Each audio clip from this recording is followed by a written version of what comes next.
3 start. हाय दोस्तों, मेरा नाम धनेश कुमार यादव है।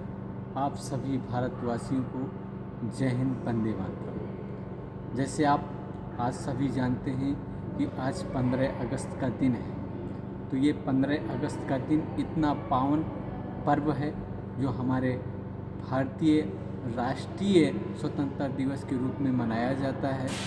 और इस दिन हम उन अमर शहीदों की शौर्यगाथा को याद करते हैं, शौर्यगाथा का गायन करते हैं, उनके जो है त्याग और बलिदान के बारे में सब जानते हैं। मेरे दोस्तों, आप सभी को स्वतंत्रता दिवस की हार्दिक शुभकामनाएं। जैसे कि आप जानते हैं दोस्तों कि हमारा 15 अगस्त सन 1947 को देश आज़ाद हुआ था, जबकि इसके पहले ब्रिटिश शासन के गुलाम था। तो 15 अगस्त सन 1947 को हमें ब्रिटिश सरकार से भारतीय सरकार की स्वतंत्रता की प्राप्ति मिली। उस दिन से हमारा देश आज़ाद हुआ।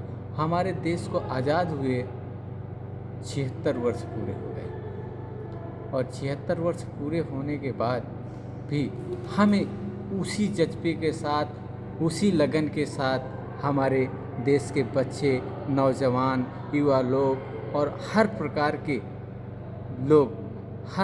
के जनजाति के लोग अपने देश के प्रति इतना प्यार रखते हैं, इतना भाव रखते हैं कि हर गली में जाएंगे तो आपको कहीं ना कहीं तिरंगा झंडा ज़रूर लहराता हुआ मिलता है। यही तो जज्बा है अपने देश के प्रति प्रेम का। कहते हैं कि भरा नहीं जो भावों से, बहती जिसमें रसधार नहीं, हृदय नहीं वो पत्थर है जिसमें स्वदेश का प्यार नहीं। यदि आपको स्वदेश का प्यार जानना है तो किसी जल में तैरती हुई मछली को बाहर निकाल के देखो, आपको समझ में आएगा कि स्वदेश प्रेम होता क्या है, अपना राष्ट्र प्रेम होता क्या है। वो तो बात तब समझ में आती है जब व्यक्ति अपने देश से दूर चला जाता है और फिर अपने देश की याद आती है, वहाँ के जुर्मों को देखता है, वहाँ के अतिक्रमण को देखता है, तब उसको समझ में आता है कि मैं शायद अपने देश में होता, अपने आज़ाद भारत में होता तो आज कितना खुश मैं होता। 15 अगस्त का दिन सभी भारतीयों के लिए गौरवशालीमय दिन होता है, क्योंकि इस दिन उनको बेहद खुशी का अनुभव होता है, क्योंकि उनके पूर्वजों ने उनको सुखी जीवन जीने के लिए, शांतिपूर्ण जीवन जीने के लिए ये अपने जान की बाजी लगाते हुए, फांसी में लटकते हुए, सीने में गोलियां खाते हुए अपने आज़ाद भारत को अपने बच्चों के लिए दे के गए। तो ये दोस्तों, आज़ादी का जश्न मामूली सा नहीं है। हम तिरंगा झंडा फहरा लिए और 26 जनवरी 15 अगस्त को तो हमारा कर्तव्य पूरा हो गया?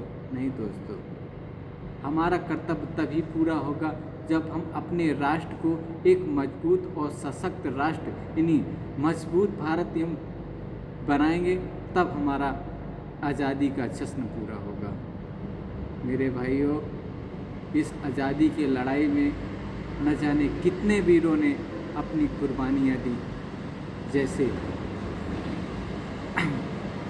शहीद आजम भगत सिंह पहले शख्स थे, पहले शहीद थे जिन्होंने हंसते हंसते अपने देश के प्रति फांसी के फंदे पे चढ़ गए और ये भी कहा, जब फिरंगियों ने पूछा कि तुम्हारी आखिरी ख्वाहिश है, तो उन्होंने कौन सा गीत गाया था कि मेरा रंग दे बसंती चोला।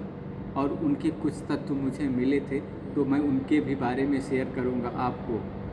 उन्होंने कहा था, भगत सिंह ने कहा था कि दिल से मरकर भी नहीं निकलेगी मेरे वतन की उल्फत, दिल से मरकर भी नहीं निकलेगी मेरे वतन की उल्फत, मेरे मिट्टी से भी खुशबू मेरी वतन की ही आएगी।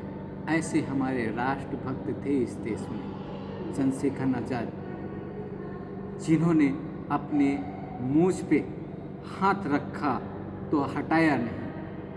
फिरंगियों ने कितना उनके ऊपर इनाम रखा, सब कुछ करने के बाद लेकिन अपने देश के प्रति वो जज्बा रखा कि ये मुझसे हाथ नहीं हटेगा, मुझे सजाए मौत क्यों ना हो जाए, लेकिन मैं अपने देश के प्रति अपने स्वाभिमान को कभी नहीं खोऊंगा। ऐसा नियम और कानून बना के गए और हमें आज़ादी मिली। उन सभी अमर सपूतों को श्रद्धांजलि अर्पित करता हूँ। वंदे मातरम। जय हिंद। भारत माता की जय।